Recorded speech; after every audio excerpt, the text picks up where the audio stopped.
All right, all right. I got one of these headphones is out a little bit. Hold on, let me get this. It's even. It's a little crooked.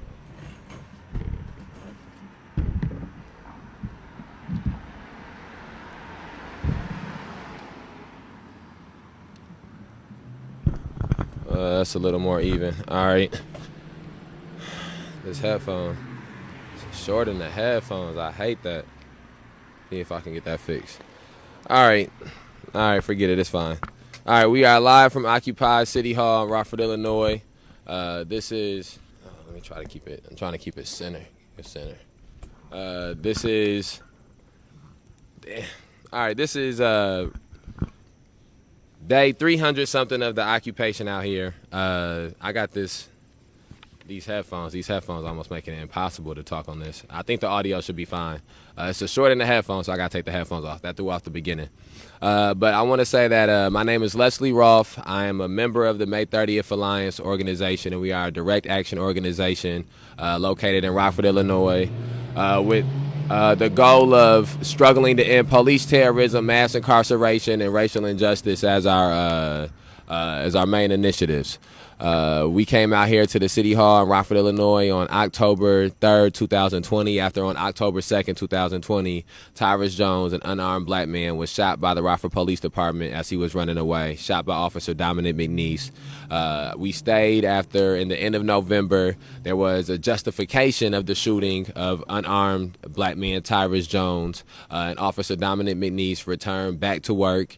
Our occupation continued through January 5th, 2021, when Denzel Duvant was assaulted mercilessly by the Rockford Police Department while he was handcuffed. One of the police officers involved in that assault was Officer Dominic McNeese, who had just months prior attempted to murder Tyrus Jones and was found to be justified in those actions. Our occupation continued through April 10th, 2021, when Faustin Guaitigo was murdered inside of his home by Winnebago County Sheriff Deputy Joseph Brulard. Our occupation continued through April 11th, 2021, when Jose Gonzalez Jr. was shot while running away by Rockford Police Department Officer Owen McGinnis.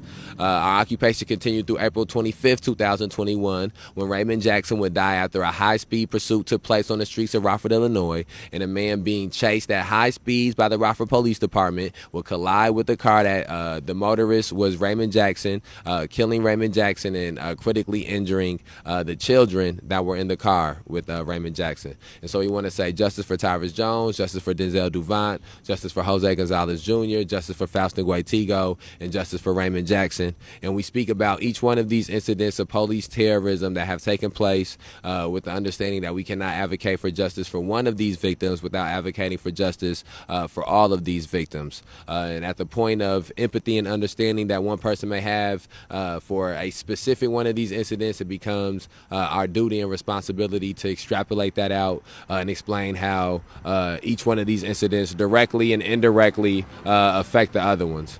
And so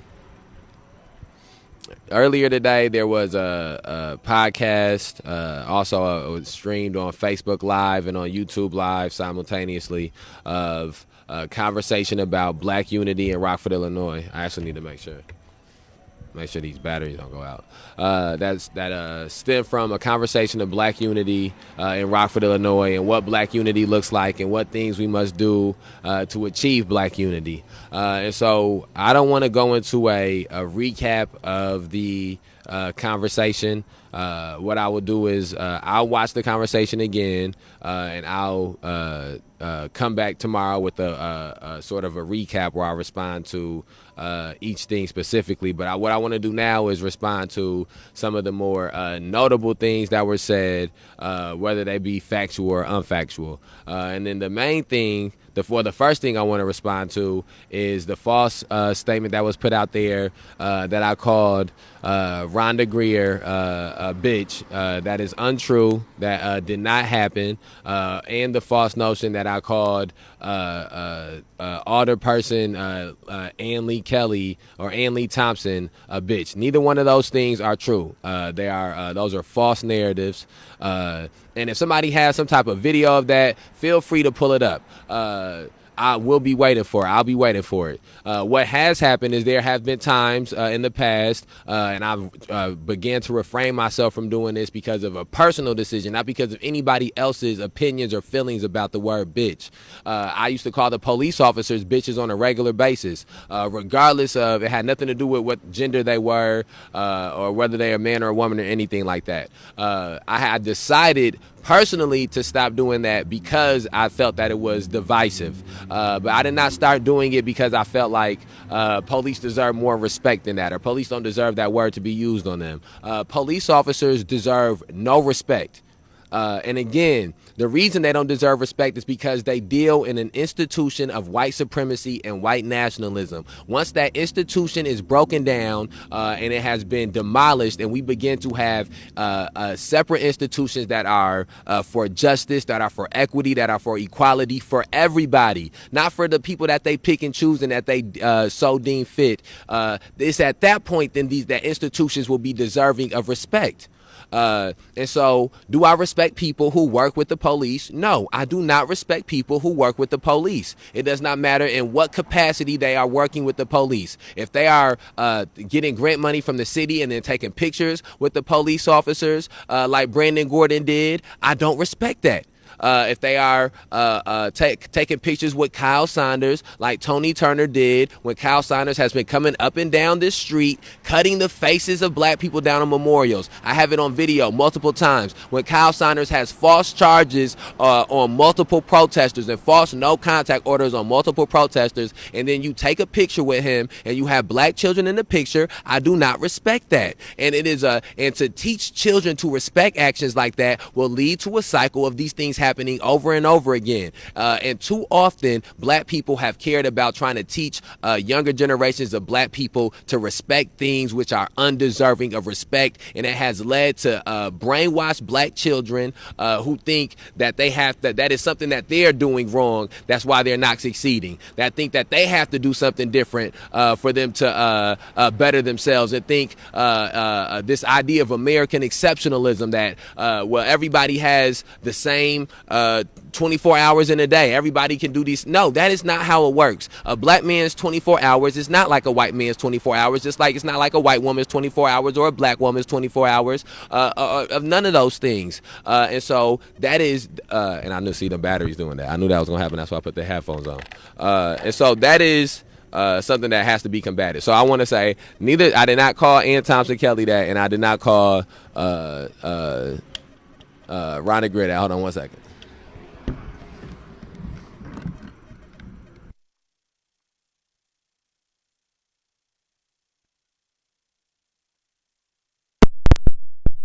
Okay, hold on. Okay. Secondly, one of the things that Rhonda Greer said was that I was being sponsored, or she used a different word. She didn't use the word sponsor. I don't got time. I'll come back and say what the word is that she used. But she was basically saying that she said we were being funded. She said I was being funded. Let me tell people something. I am not being funded. This has come at a great financial sacrifice for me. I'm not making no extra money. I don't got no car. I don't have no kind of extra income coming in from this. I ain't bought no new clothes. I ain't bought no new shoes. None of these things. There's times where I have one meal a day out here. Sometimes there's times where I don't have no meals a day out here.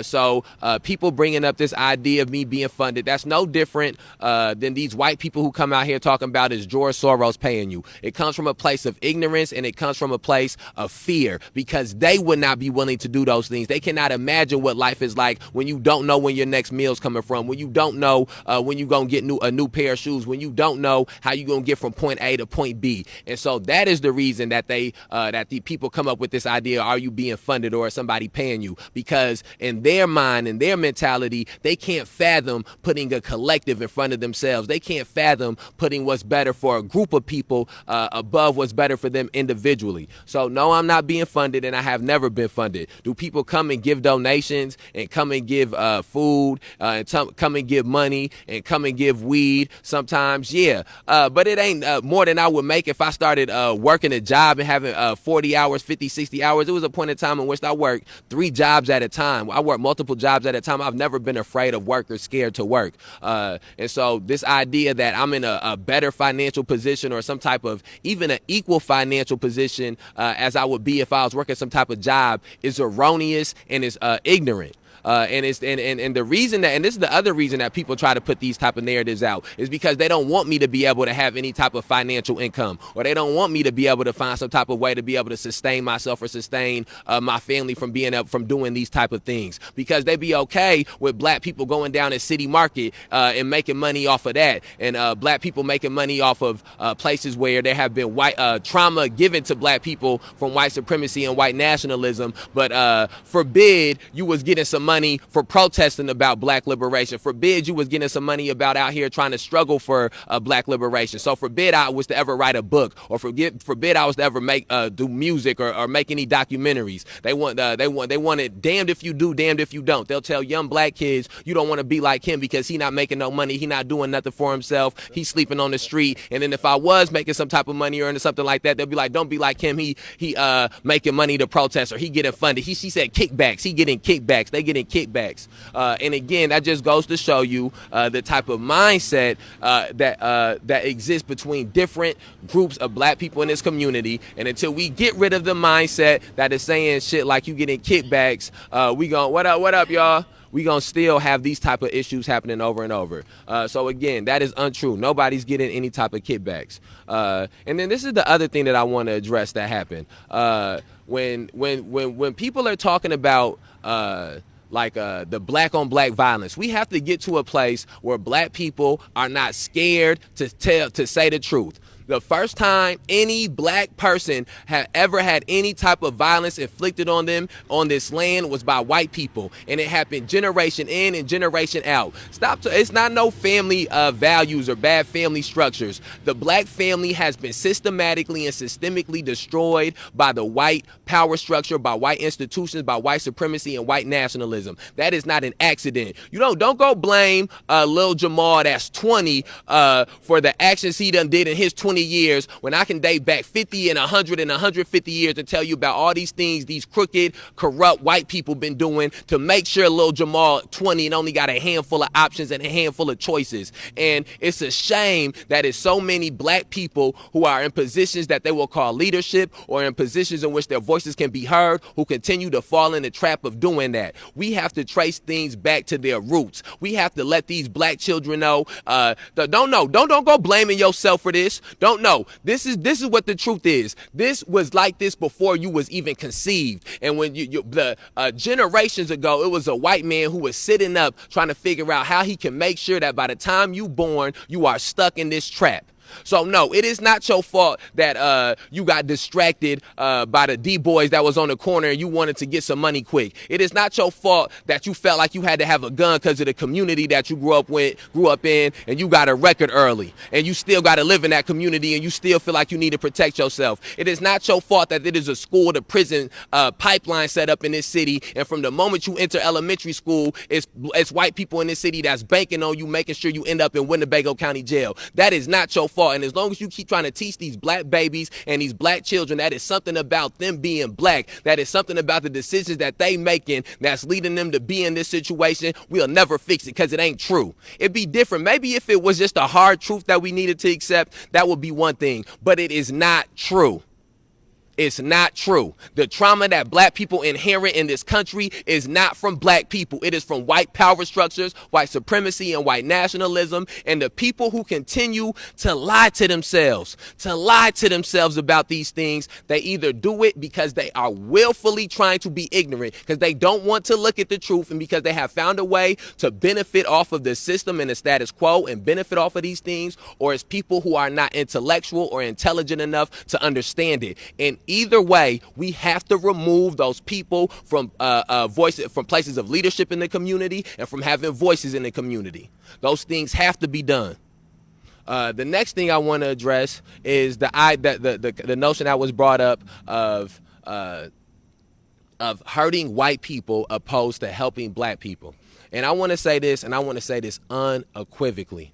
Because this is what happens. This is why we have to have philosophical, ideological conversations that are uncomfortable. You are goddamn right. Part of what we are doing down here is intended to hurt white people, because white people benefit as a whole from white supremacy and white nationalism. And if it makes you uncomfortable to say that, then this is not, then liberation ain't for you. If you cannot sit down with a white person and tell them the truth, the fact of the matter is that if me and a white person are sitting down right now, and if it's 100% of the American pie, up to this point, it has been set up that I get 10% of it, that I get 15% of it, and whatever percentage I get of it, I got to scrap and fight for it. And every generation before me had to scrap and fight for it. And if I'm going to ever have equal footing, if I'm going to ever be able to be in an equitable society, that pie going to have to start being 90 for me and 10 for them. It's going to have to start being 90 for my child and 10 for their child. It's going to have to start being 80 for my grandchild and 20 for their grandchild. And that's going to hurt. Because it hurt getting into this place. You're the person who does the victimization don't get to stand there and say, you know what, I think that justice you're going to give me might hurt. I don't want it. It shouldn't happen. That's not how it works. It is too many black people who have been conditioned to worry more about white feelings than black lives. If white people are too bothered by the fact that justice will hurt the white community because the white community has benefited from injustice, then that tells you that we are in a society in which the white people do not want change. They do not want things to be different. And the idea that it's just going to only that you want to help black people. Do you want to help black people or hurt white people? Let me tell you something. And I guess maybe it may be some black people who ain't understood this. And maybe it was a time where I didn't understand this either. Liberation going to hurt for black people too. Ain't like I'm going to tell this white person that him giving this pie just going to hurt. It's going to hurt me to get to a position where he got to give me 90 of the pie. It's going to hurt my grandson to get in a position where he got to give him 80 because he going to have to struggle to do it. Because even if I was to get 90 of it now and 10 of it, and you was to get me 10, if I was not willing and did not put in the mindset for the next generations to struggle to get they 80-20 or they 90-10, what would happen is the status quo of white supremacy and white nationalism will return. And so we are in a position in which everybody is hurt. Anybody who is empathetic to the human condition is hurt. Anybody who is empathetic to the plight of black Americans is hurt. If you are black in this country and you don't wake up hurt and angry every day, it's because you choosing to be ignorant. It's because you choosing to be unconscious to these issues. It ain't a day in the last 300, however many days I done woke up out here that I wasn't hurt or angry. Or I wasn't hurt or bothered, whatever different, synonyms have been using, words in this moment. And so, again, we have to get into a position, what up? We have to get into a position where we are prepared to have hard conversations and admit hard truths. And if we are not willing to have these hard conversations and admit hard truths, we don't deserve justice. We don't deserve freedom. We don't deserve liberty. And that's a hard truth too. Because once somebody tells you in order to get something, you got to struggle for it, at the point you decide that you're not going to struggle for it, that is the point that you are no longer deserving of it. Because this is the hand that we are dealt. And again, now let's get to this other notion. I want it to be understood on 100% manner and 100% basis, because this narrative has been going out too often in this city and in this community, and it has been divisive too often. This is not about being against black businesses. It's not about being against black entrepreneurship. It's not about being against black intellectual property. Right. It is not about being against black advancement. What it is about is being against white supremacy and white nationalism. And it is black people who are advancing their entrepreneurship with the advancement of white supremacy and white nationalism. It is black people who are advancing their black businesses with the advancement of white supremacy and white nationalism. It is black people who are advancing their black financial status advancing their black excellence by advancing white supremacy and white nationalism. And the black people who will continue to do that in 2021 are black people that we can no longer afford to be the voices and the leaders of our community. And we must struggle against them as adamantly as we struggle against these white people, because they are in bed with these racist white people. And at the moment they decide to get out of them beds, at the moment that they decide to not be working with these white people, to not be working with these police, to not be working with these racist city officials, that's the moment that they are ingratiated back into the black community. That is the moment that they are taken back in with open arms. And I love you, brother, and I love you, sister, but until the moment that you get into a place where you are willing to do that, you are the enemy. Politics is war without bloodshed, and war is politics with bloodshed. Everything that happens in your life is political, is about whose political ends does it serve. And until we wake up to those facts, we will continue to be in this cycle of poverty, this cycle of miseducation, this cycle of misinformation, this cycle of violence, this cycle of mass incarceration, and this cycle of police terrorism, and this cycle of white terrorism.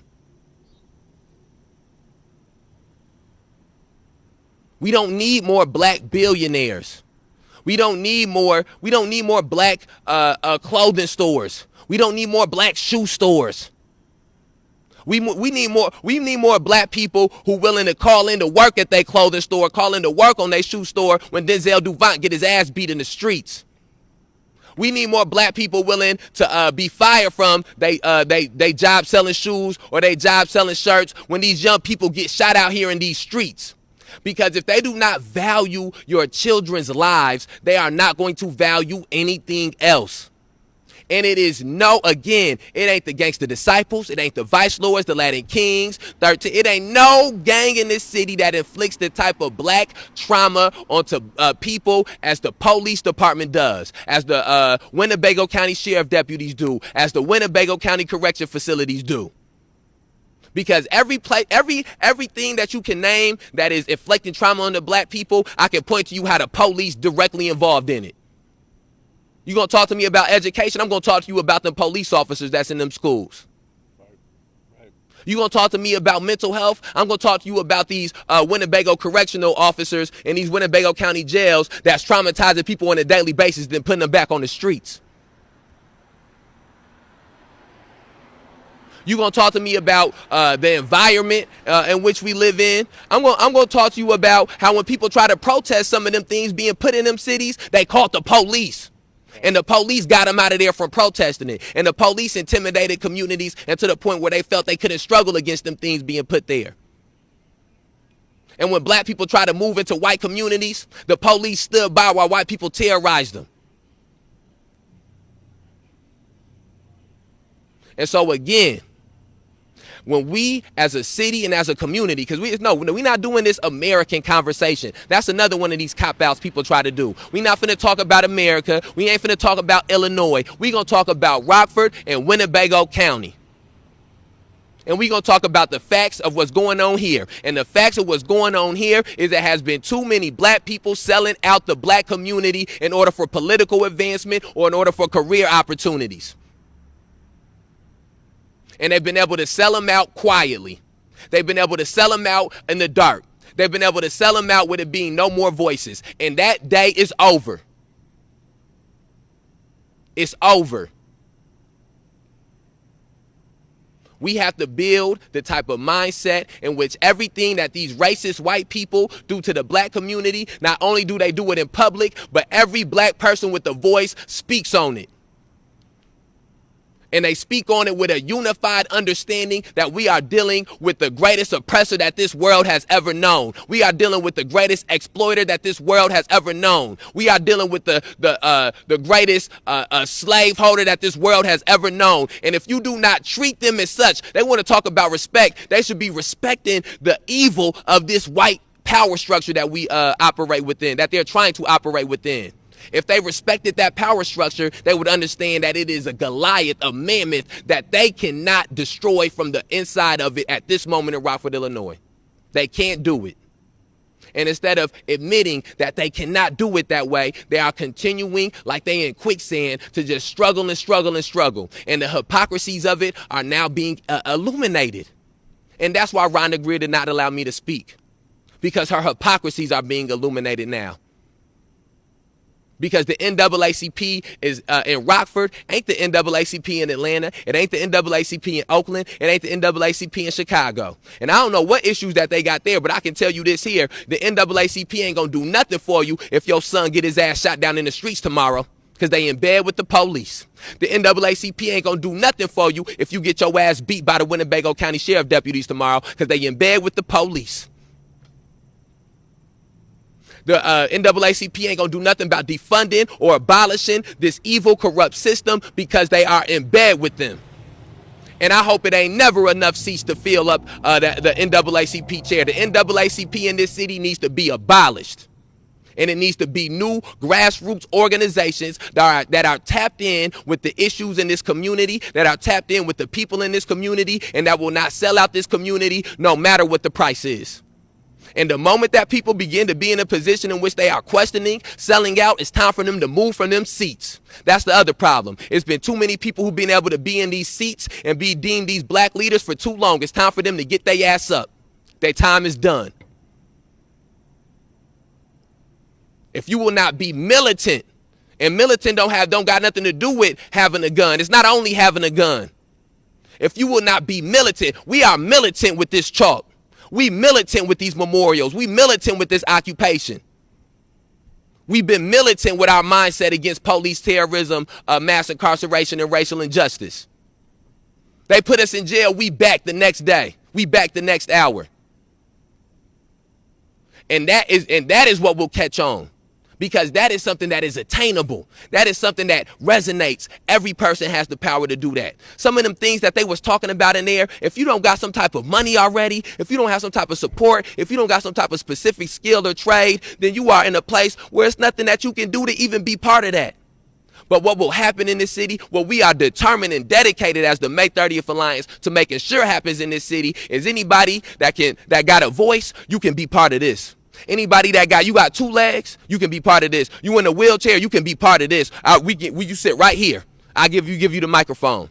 You can draw, you can write with chalk, you know how to spell, you know how to read, you know how to articulate your thoughts. You can be here. You know how to march, you know how to hold a megaphone, you know how to hold a sign, you can be here. And that's what will resonate and what will catch fire in this community. And the reason that it will is because these crooked police officers, these Gestapo police officers, will continue to violate our rights at every turn that they get and at every chance they get until we build up power to fight it. And so they're going to keep on accumulating the victims. And as they keep accumulating the victims and accumulating the events, we're going to keep accumulating receipts. And as they keep finding different black people to try to be figureheads for these white power structure systems and this white nationalism and this white supremacy, we're going to tear them down. We're going to tear them down. Because people going to watch the way that I treat and speak about these people with these ideologies that are not for our benefit, and they will understand it. They don't got to agree with me 100% either, but they'll understand it. The seed will be planted. The seed will be planted, and they will begin to struggle against this lethargic thought that these black people in this city and in this community have. These black people who parade kids to take pictures with Ku Klux cops. Have barbecues with Ku Klux cops, playing basketball with Ku Klux cops. Oh, I went to high school with him. He all right. Oh, he married to my sister. He all right. I used to date his brother. She all right. Whatever. No, they not all right. They murdering our children. They systematically destroying our children. They systematically traumatizing our children. You trying to make our children be okay with Nazis. You trying to make our children be okay with overseers, with slave catchers. And you doing it because it's a way for you to line your pockets. And you doing it because it's a way for you to elevate your stature. And for too long in this city, it has not been somebody, and it has not been people, and it has not been an organization willing to combat every single enemy of the black community, whether it be foreign or domestic. And whether it be foreign or domestic in the black community, the May 30th Alliance will combat them. That whether it be foreign or domestic in the black community, I will combat them. I will not be fooled by people who have black skin speaking out the ideology of white men. I will not be intimidated that something may happen from me speaking the truth. I will not be steered away or pushed away because maybe black people won't like me as much, or maybe your cousin don't like me as much, or your sister, your brother don't like me as much. I ain't here to be liked. That's why I don't care when people get mad about the cussing. I'm not out here for you to like me. I don't give a fuck if you like me. It don't got nothing to do with me. And the people who personalize it is people who don't understand the issue because they don't want to understand the issue. They rather deal with the low-hanging fruit. And that's the person. That's individualism instead of the collective issue. They mad about the chalk, but they not worried about what the chalk say. They mad about the memorials on the light poles, but they not worried about the families that those memorials represent. They mad because we down there protesting while 815 day going on. They don't give no damn about the fact that it was children pepper sprayed and assaulted and falsely arrested, and white vigilantes were coming out of the woodworks like they was in a damn John Wick movie trying to arrest people as trying to do fucking citizens arrest down there while people was protesting. You don't justify that. Stop letting them justify that. Stop letting these black people justify they backstabbing Judas Brutus actions. You make them stand on the action. The same way we trying to make them stand on the action. Don't try to justify it. When people say something about this cussing, I don't try to justify it. I stand on it. Fuck the police.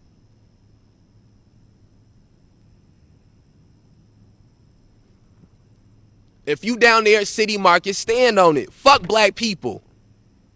You with black persons, you okay for black persons, you okay for black business, you okay with black entrepreneurship, but you saying fuck black people because that's what City Market represent. And that's what it will represent. That's the other thing that I think some people don't understand.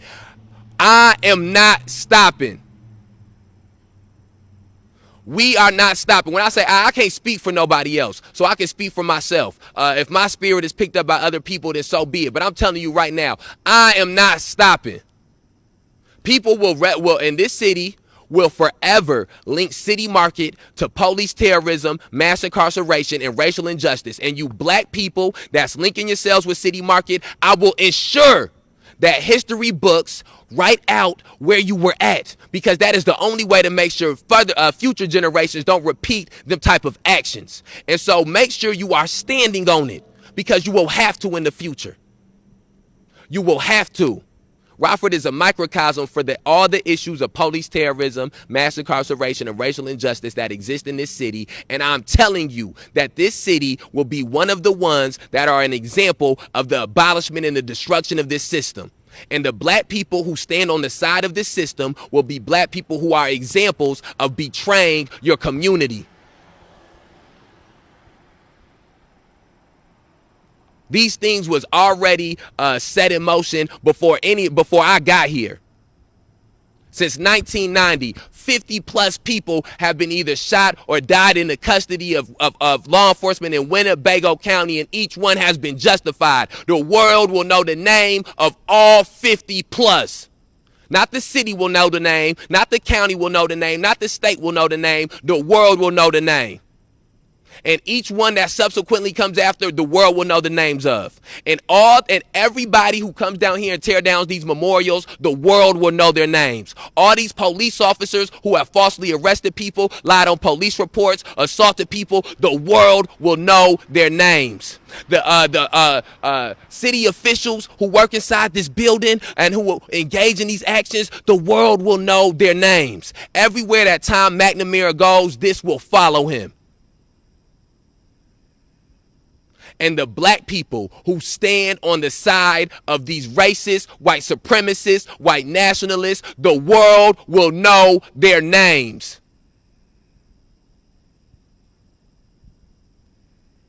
This is a marathon.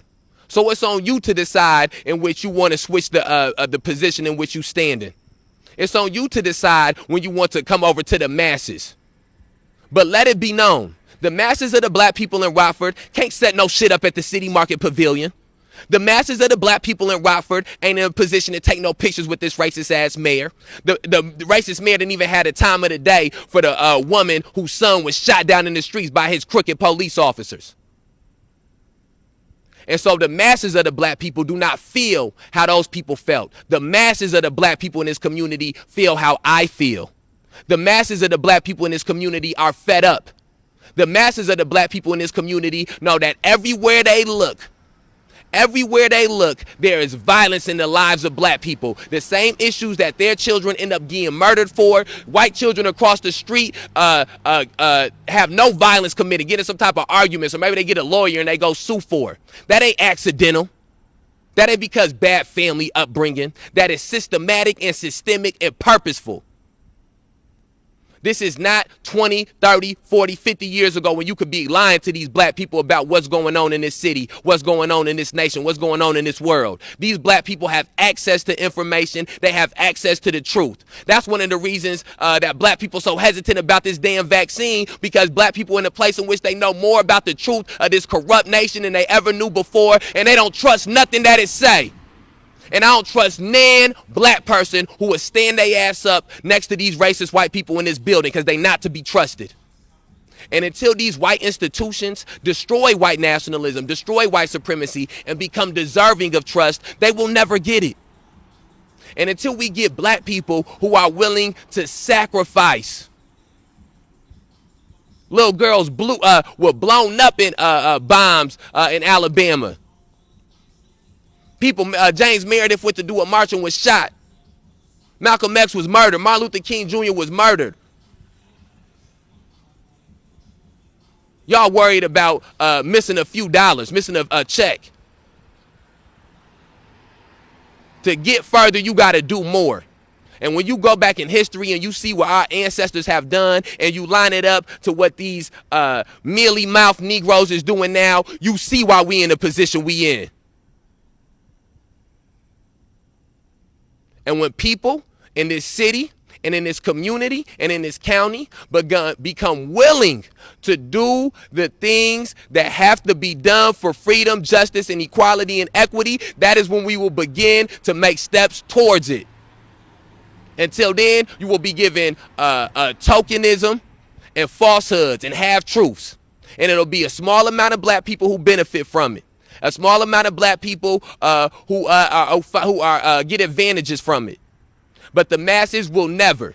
And we will continue to have the same black families dealing with their black men being ushered in and out of jail, dealing with black men being shot down in the streets, dealing with their black children being expelled out of school at higher rates than white children expelled out of school, dealing with black children being miseducated and misinformed regularly over and over again.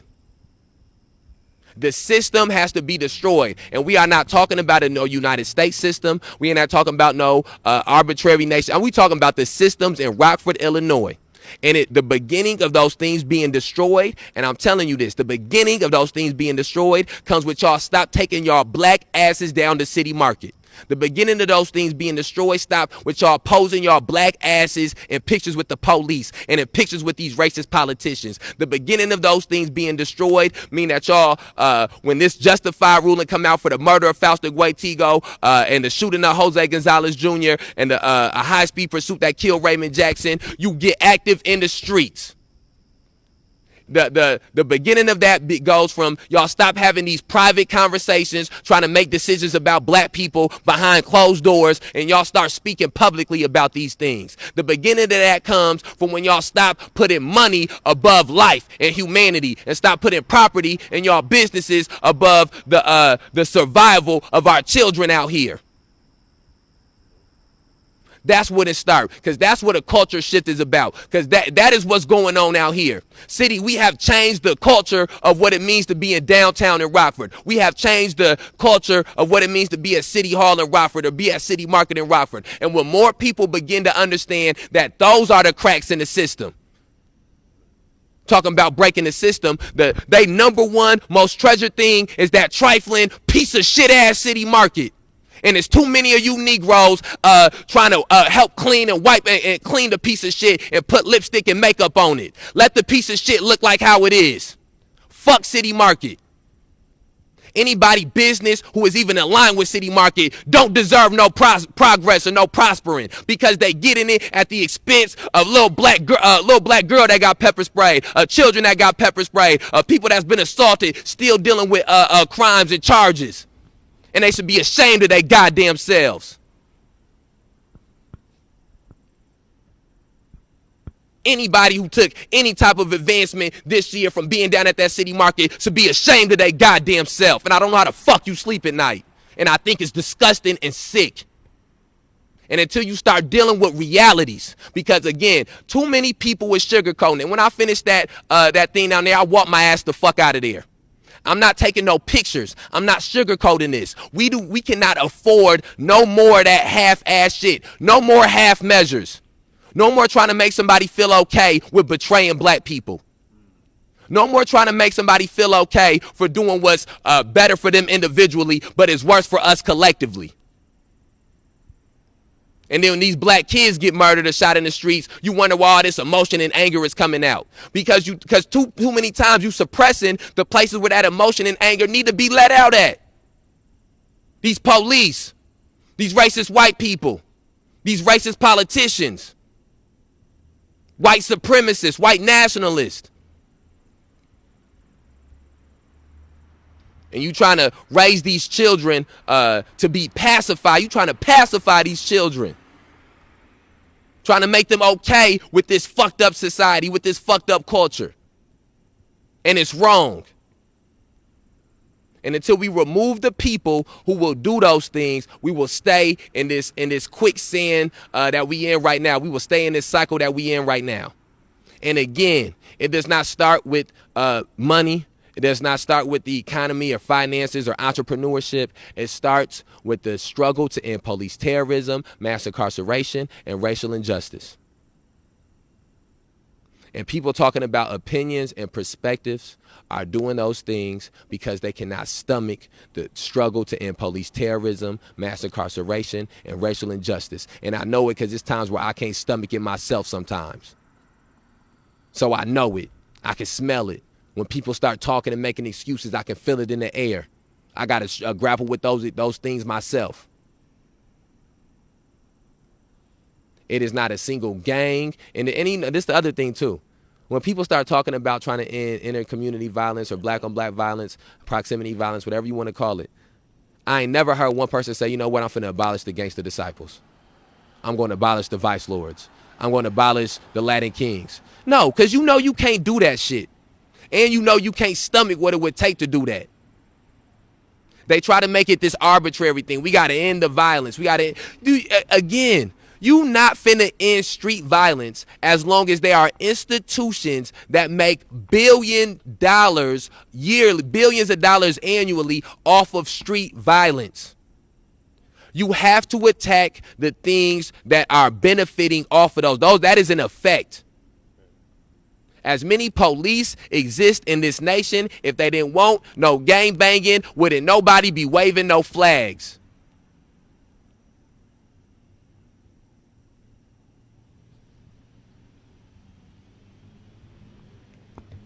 So I'm going to go back, watch this video, listen to the podcast, whatever. I'll go back with a line of things and address each one of the things from a more critical and less passionate and more analytical standpoint tomorrow. And again, anybody who has paid attention to the things that we've been doing out here know that I believe that I not only believe but have displayed that there is a time and a place for certain emotions. There's a time and a place for certain actions and for certain decibel levels and voices. We are not in a place when I'm sitting down and talking to people in which we can afford to be sugarcoating things. That place has passed. Maybe we get to that place again in the future. We sit down, we can have a conversation where, you sugarcoat something a little bit, try to be peaceable. I don't see that time coming no time soon because of how far back we are. But we cannot afford that. So when I sit down with people and I have a conversation, I'm going to be honest about the issues and I'm going to give it the passion that the issues deserve. If we was talking about basketball or football, I wouldn't have been as passionate about it. If we was talking about movies or TV shows, I wouldn't have been as passionate about it. But we are talking about the black life. We are talking about a purposeful genocide that has been being done on our people since the moment that we were first brought over here. And that deserves passion. And anytime that falsehoods are brought into that conversation, they deserve to be passionately knocked down. Anytime false narratives are brought into that conversation, they must passionately be destroyed. And so I will continue to struggle in the manner in which I have. When people come down here to tear down memorials or come down here to wash up chalk, I'm going to cuss they trifling ass out. Every time. When people come, when these police officers come down here and try to use intimidation tactics and false arrest and all this shit, I'm going to cuss they ass out every time. And so I do try to have conversations with them sometimes. But even the times when I have conversations, really what they deserving of is to be cussed clean the fuck out. They need to be putting down their fucking uniforms. And again, people who don't deserve respect, I'm never giving respect. It's maybe one of the most erroneous ideas or ideologies that has ever existed. This respectability politics, even though that's a little bit different than respectability politics. But still, this idea that you have to respect. No, you don't respect the slave that sold out Nat Turner because he black and he was trying to do what was good for him. You don't respect the black person who infiltrated the Black Panthers because he was in a place where he was finna go to jail and he got to do what's best for him.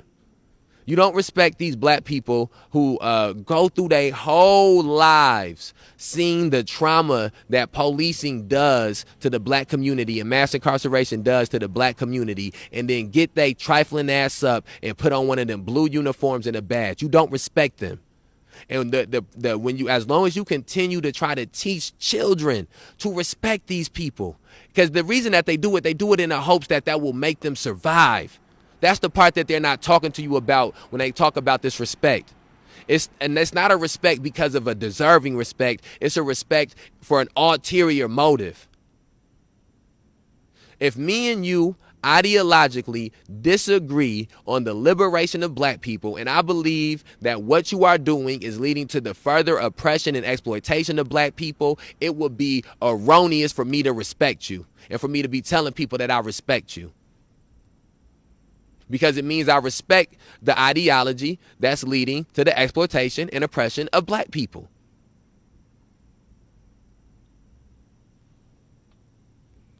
War is politics with bloodshed. Politics is war without bloodshed. I said it last year after they put out the May 30th findings and they justified it, and I'll say it again right now. We are at war with the white nationalism and the white supremacist systems that exist in Rockford, Illinois, and Winnebago County. And anybody that is treating it as anything less than that is playing checkers when they need to be playing chess.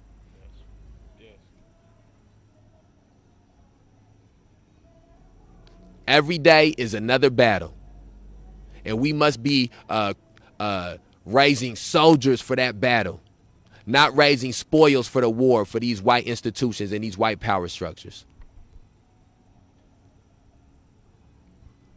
All right, I'm going to end this.